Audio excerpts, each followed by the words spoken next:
Halo, Assalamualaikum warahmatullahi wabarakatuh.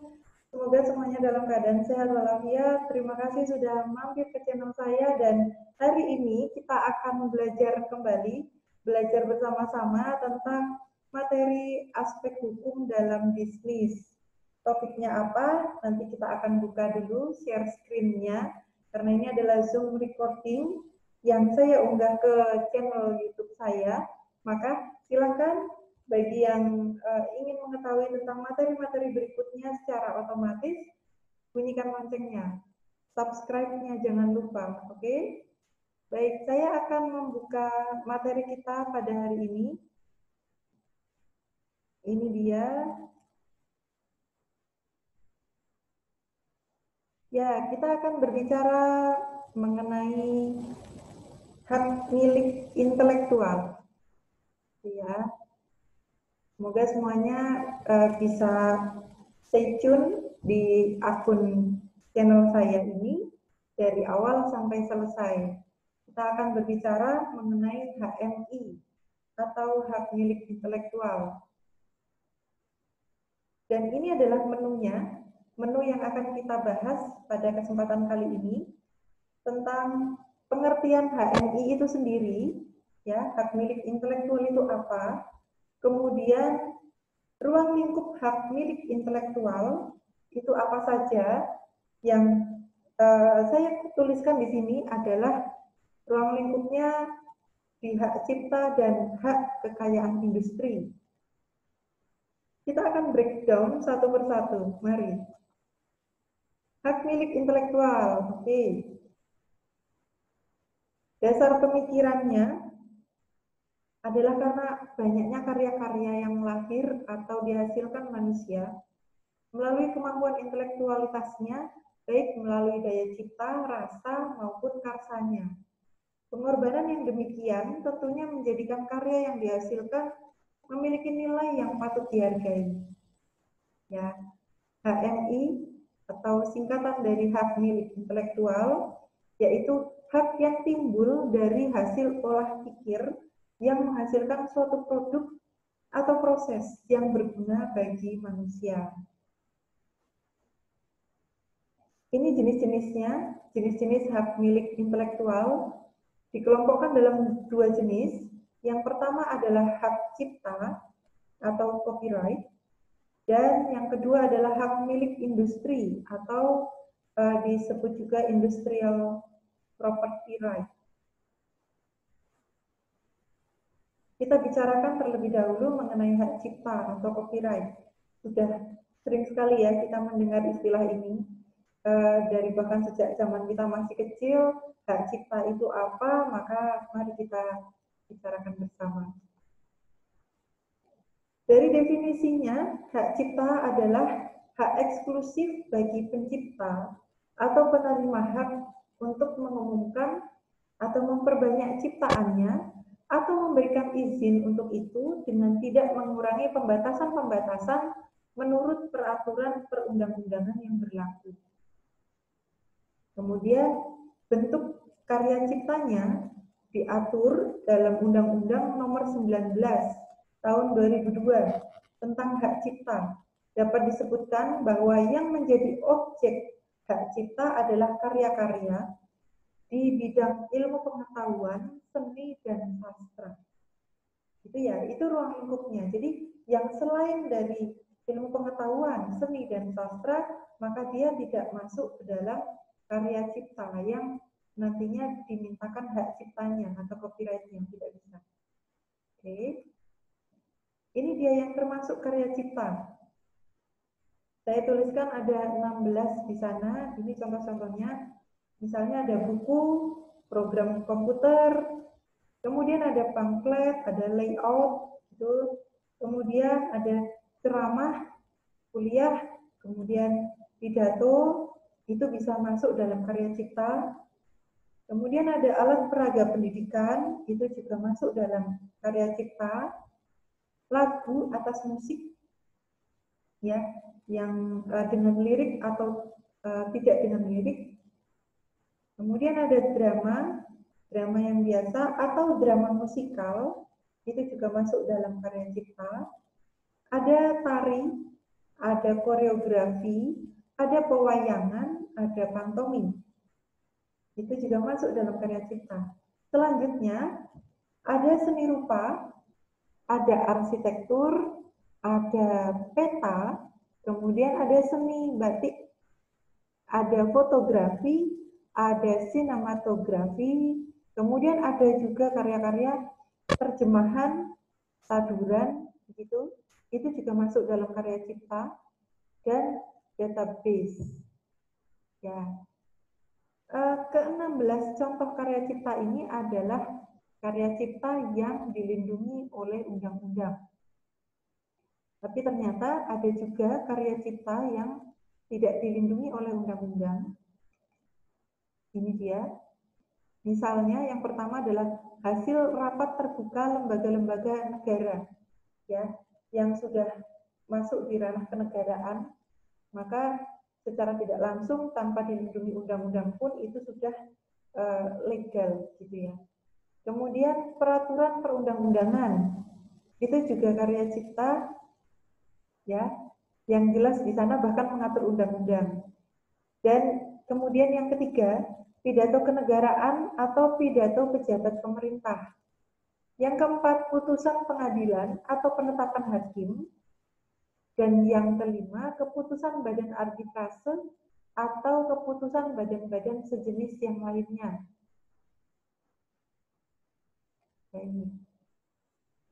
Hak dalam hak cipta. Bagi pemilik dan atau pemegang hak cipta mempunyai hak yang meliputi. Yang pertama ini ada hak eksklusif, ya, artinya bahwa hanya pemegang hak cipta saja yang bebas melaksanakan hak cipta tersebut. Sementara orang atau pihak lain dilarang melaksanakan hak cipta tersebut tanpa persetujuan pemegang hak cipta.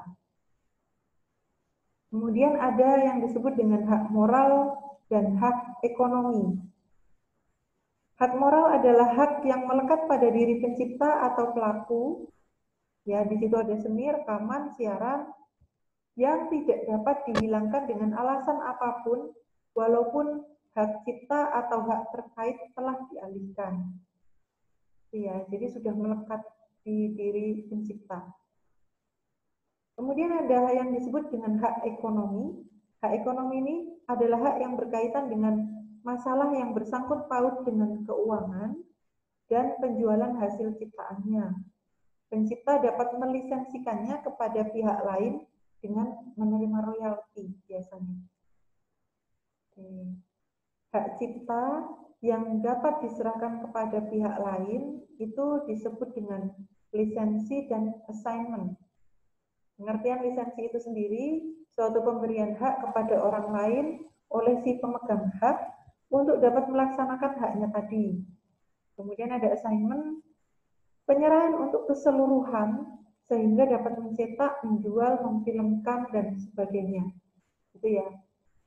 Tapi tetap hak ciptanya ada pada perseorangan yang memang sudah melekat pada diri pencipta awal. Tidak bisa berpindah ke pihak yang ketiga atau pihak lain. Gitu. Sifat hukum hak cipta. Hak cipta dianggap sebagai benda bergerak dalam imaterial yang dapat dialihkan pada pihak lain. Tadi ya sudah kita bahas, jadi hak cipta itu sebenarnya bisa dialihkan pada pihak lain walaupun tetap hak ciptanya melekat pada diri sang penciptanya sendiri. Gitu. Kemudian hak cipta harus dialihkan dengan suatu akta tertulis.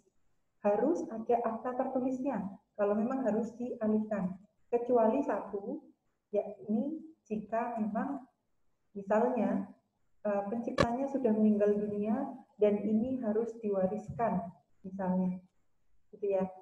Maka terkecuali pewarisan tidak diperlukan adanya akta tertulis. Kemudian hak cipta tidak dapat disita karena sifat ciptaan adalah hak pribadi yang manunggal dengan diri pencipta itu sendiri, ya, benar-benar menyatu dalam diri pencipta. Sekalipun penciptanya telah meninggal dunia dan menjadi milik ahli warisnya atau penerima wasiat. Itu sifat hukum hak cipta. Kita lanjutkan. Pembatasan hak cipta atau copyright. Di dalam pasal 14 Undang-Undang Hak Cipta disebutkan tindakan yang tidak dianggap sebagai pelanggaran hak cipta adalah yang pertama, pengumuman dan atau perbanyakan lambang negara dan lagu kebangsaan menurut sifatnya yang aslinya. Jadi tidak diizinkan untuk merubah. Itu diperbanyak boleh. Diumumkan pun boleh gitu ya.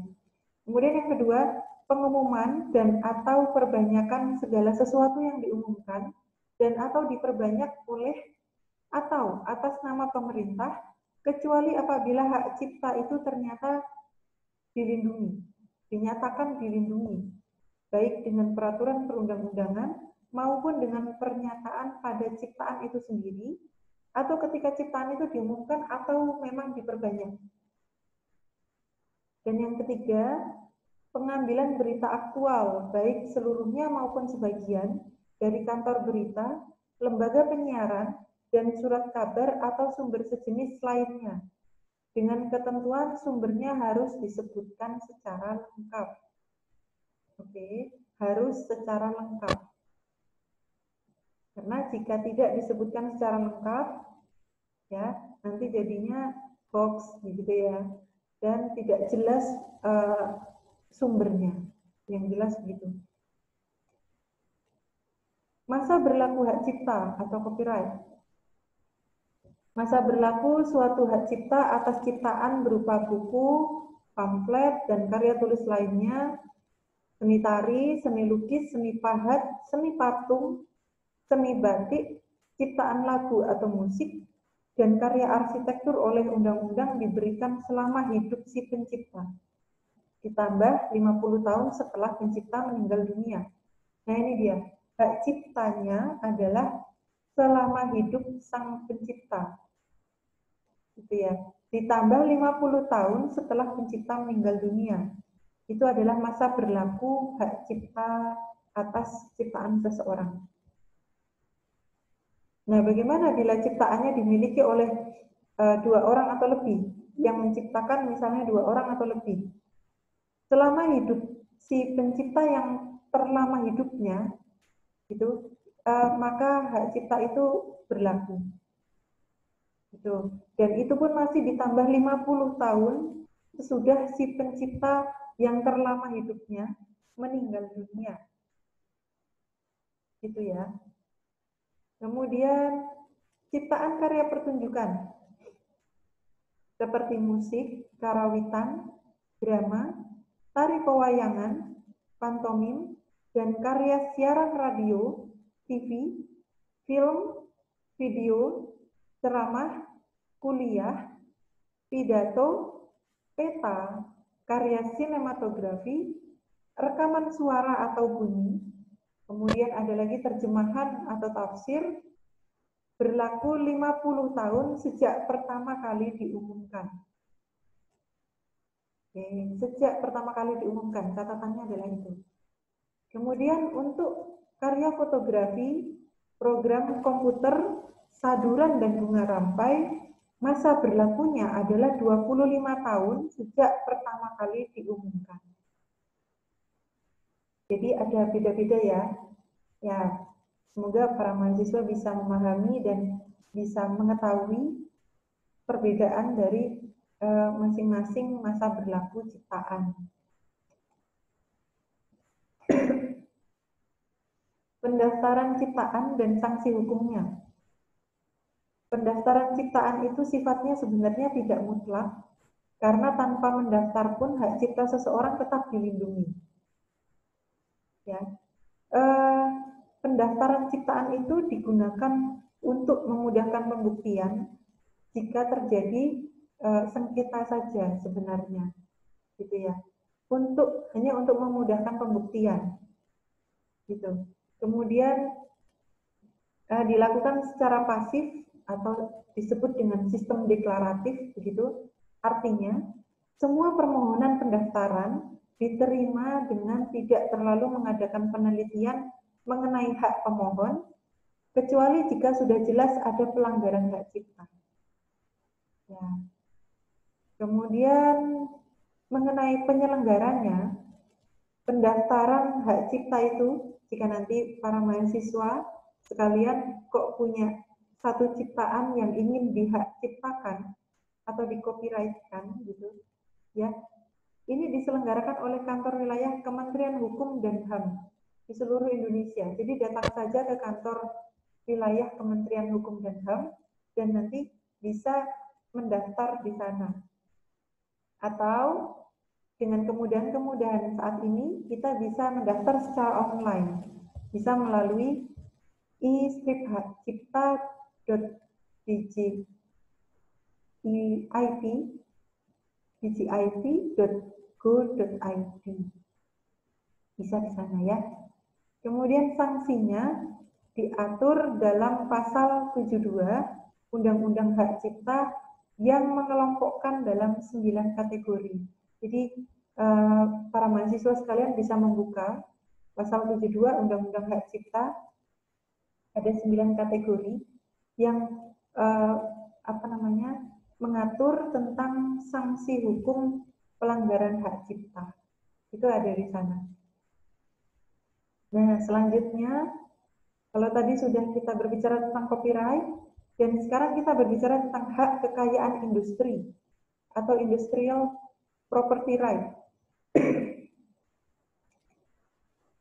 Hak kekayaan industri atau industrial property right merupakan hak yang mengatur segala sesuatu milik perindustrian, ya, terutama yang mengatur tentang perlindungan hukum. Seperti apa sih kira-kira? Ini dia. Ada dua macam hak yang diatur dalam hak kekayaan industri. Yang pertama adalah hak paten, dan yang kedua adalah hak merek.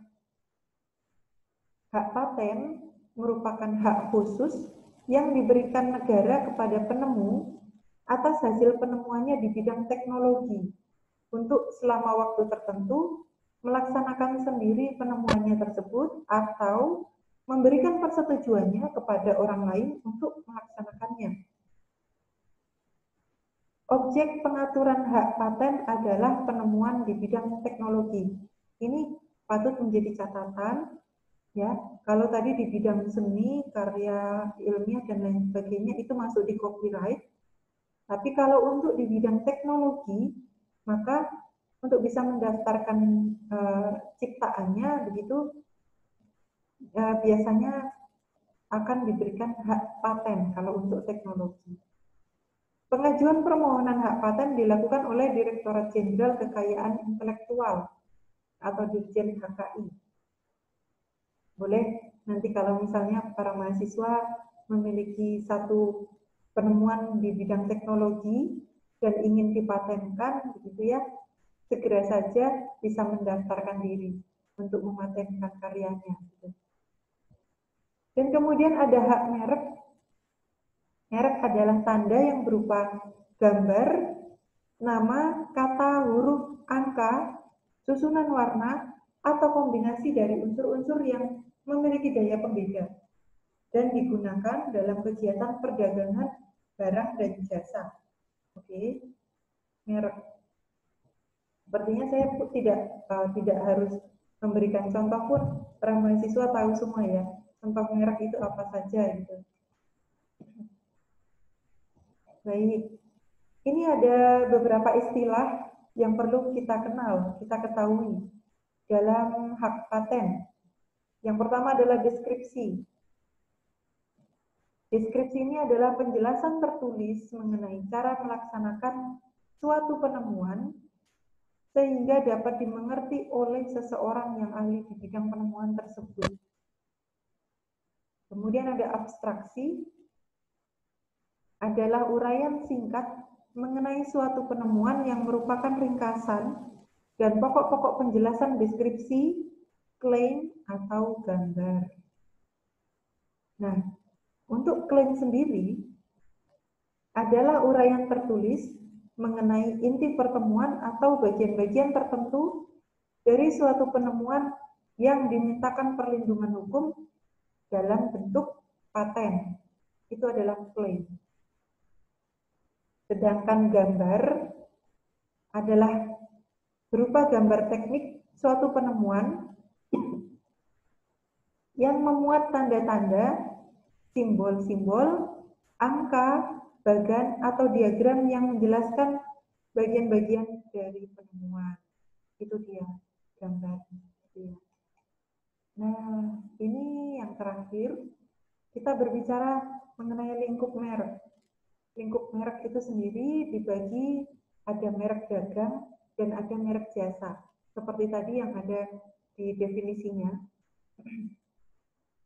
Merek dagang adalah merek yang digunakan pada barang yang diperdagangkan oleh seseorang atau beberapa orang secara bersama-sama atau badan hukum untuk membedakan barang sejenis lainnya. Kemudian, merek jasa adalah merek yang digunakan pada jasa yang diperdagangkan oleh seseorang atau beberapa orang secara bersama-sama atau badan hukum untuk membedakan ini jasa sejenis lainnya, gitu ya. Ya, antar jasa begitu. Baik. Kita masuk dalam kesimpulan. Hak milik intelektual telah menjadi salah satu isu yang terus menarik perhatian kalangan bisnis. Banyak karya-karya yang lahir atau dihasilkan oleh manusia melalui kemampuan intelektualitasnya, baik melalui daya cipta, rasa, dan karsanya. Hak milik intelektual itu sendiri dapat dikelompokkan menjadi dua bagian yang sudah kita bahas sebelum ini, yakni hak cipta atau copyright dan hak milik industri atau industrial property right. Gitu ya. Itu adalah kesimpulan kita pada kali ini. Dan saya rasa cukup sekian dari saya untuk materi pada kali ini. Thank you for your attention. Ya, see you on next lecture dan tetap jaga kesehatan, tetap waspada, stay safe, stay healthy, and stay positive. Sampai jumpa di video-video berikutnya dan tetap bunyikan lonceng yang belum bunyikan lonceng sehingga nanti ketika ada video-video baru yang saya sharekan Anda semuanya bisa mendapatkan notifikasi. Begitu ya. Dan saya akhiri kalau begitu. Terima kasih untuk kesempatan pada kali ini. Dan selamat pagi, selamat siang, selamat sore, selamat malam. Wassalamualaikum warahmatullahi wabarakatuh. See you.